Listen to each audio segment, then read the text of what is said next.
العلم عز ولکن لا تحصل بعز، علم عزت ہے، علم سیکھنے کے بعد تو آپ کو بڑا مقام ہوگا، عزت ہوگی، لوگ مولانا صاحب، مفتی صاحب، قاری صاحب آگے پیچھے ہوں گے تمہارے، ہوتا نہیں ہوتا؟ مولانا صاحب نہیں آیا، تمام مہمان بیٹھے ہوئے، کچھ نہیں ہو سکتا، امام صاحب آئیں گے تو اس کے بعد ہی ہوگا، وہ نکاح پڑھائیں گے تو پھر چلے گا، سب کچھ تیار ہے لیکن نہیں چل رہے، امام صاحب کا انتظار ہے، مسجد بھری ہوئی ہے لیکن امام صاحب نہیں ہے تو آگے کا مصلی خالی ہے، نماز۔ امام صاحب مولوی صاحب، یہ عزت جو ملی ان کو یہ علم کی وجہ سے ملی، لیکن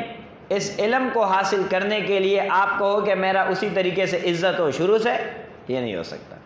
آپ کو ذلیل ہونا پڑے گا، تھوڑی سی ذلت اٹھانی پڑے گی، بظاہری طور پر جس کو تم ذلت سمجھتے ہو، جس کو تم بے شرمی سمجھتے ہو، اٹھانا پڑے گا۔ کبھی استاذ کی ڈانٹ ڈپیٹ، کبھی استاذ کچھ کہے گا، اور کبھی تکلیف آئے گی، کبھی چھٹی جلدی ہوگی، کبھی چھٹی دیر سے ہو جائے گی، کبھی پسند کی باتیں ہوگی، کبھی ناپسند کی باتیں ہوگی۔ جب یہ برداشت کرو گے تو آگے جا کے اللہ تعالیٰ آپ کو وہ مقام عطا کریں گے کہ پھر آپ کی بھی عزت ہوگی، لوگ آپ کا احترام کریں گے۔ اور اگر نہیں، تھوڑا سا گڑبڑ کرو گے، یقین جانو ایسے ایسے لوگ، بڑے قابل لوگ جو ذہن کے اعتبار سے ایسے ذہین کہ ایک دفعہ کوئی کتاب دیکھ لے تو اس کو یاد، وفاق میں پوزیشن لینے والے،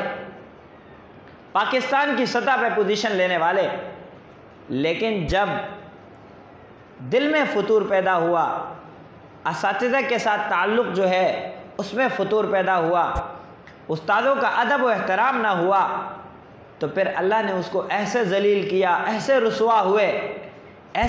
ہوئے کہ جا کر کے نہ دین کے رہے نہ دنیا کے رہے،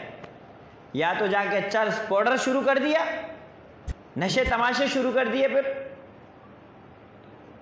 تو اللہ تعالیٰ کا شکر ادا کرے اس پر کہ اللہ نے ہمیں چانس دیا ہے، موقع دیا ہے، اس موقع سے ہم فائدہ اٹھائے۔ جب تک موقع ہے تو تب تک اس سے فائدہ اٹھائے، وگرنہ ایسا نہ ہو کہ بعد میں ہم افسوس کریں، بعد میں ہم جو ہے اس پہ عمل کرنے کی کوشش کریں، بعد میں ہم کہہ دیں کہ یار ہم نے تو غلطی کی، ہمیں ایسا نہیں کرنا چاہیے، تو وہ بعد کے افسوس سے ابھی کا بہتر ہے۔ اور طالب علمی کے زمانے میں جو سب سے اہم چیز ہے وہ یہ ہے کہ اپنے آپ کو گناہوں سے بچاؤ، یہ مت دیکھو یہ چھوٹا گناہ ہے، یہ بڑا گناہ ہے، یہ کرنے سے کیا ہوتا ہے، یہ تو میں شروع سے کرتا ہوا، گناہوں سے اپنے آپ کو بچاؤ۔ یہ ایک پیالہ ہوتا ہے، صاف پیالہ، اس میں ہم دودھ ڈالتے ہیں، چائے ڈالتے ہیں، جب تک وہ صاف ہوتا ہے یہ چیزیں ہم اس میں ڈالتے ہیں، لیکن جب اس میں گند ہوتا ہے، اس میں گندگی ہوتی ہے، اس میں ناپاک چیزیں پڑی ہوتی ہے، تو پھر اس میں ہم چائے ڈالتے ہیں، دودھ ڈالتے ہیں، پاک چیزیں ہم پر نہیں ڈالتے۔ تو جب ہمارے دلوں میں پہلے سے گند ہوگا گناہوں کا، تو پھر یہ علم جو پاک چیز ہے، علم تو اللہ تعالیٰ کا نور ہے، یہ نور اس سینے میں کیسے آئے گا؟ علم تو نور کے، العلم کا نور، علم تو نور ہے، اور یہ پاک نور، یہ پاک علم جس کی وجہ سے اللہ تعالیٰ نے انسانوں کو فرشتوں پر بھی فوقیت دی ہے، یہ اس سینے میں، اس دل میں کیسے جائے گا جس میں ناپاک چیزیں، گندی چیزیں پڑی ہوئی ہے؟ ایک کتا جس گھر میں رہے اس گھر میں انسان کا رہنا مشکل ہو جاتا ہے، گدھا جس کمرے میں رہے اس کمرے میں انسان کا رہنا مشکل ہو جاتا ہے، تو پھر جس دل میں شیطان ہو، شیطان گدھے سے بھی زیادہ ناپاک اور گندا ہے، جس دل میں شیطان کے خواہشات ہو، گندگی ہو، ناپاکی ہو، اس دل میں قرآن ایسی پاک عظمت والی کتاب کہاں سے آئے؟ خدا را اس دور میں اس چیز کا خصوصاً اہتمام کرے،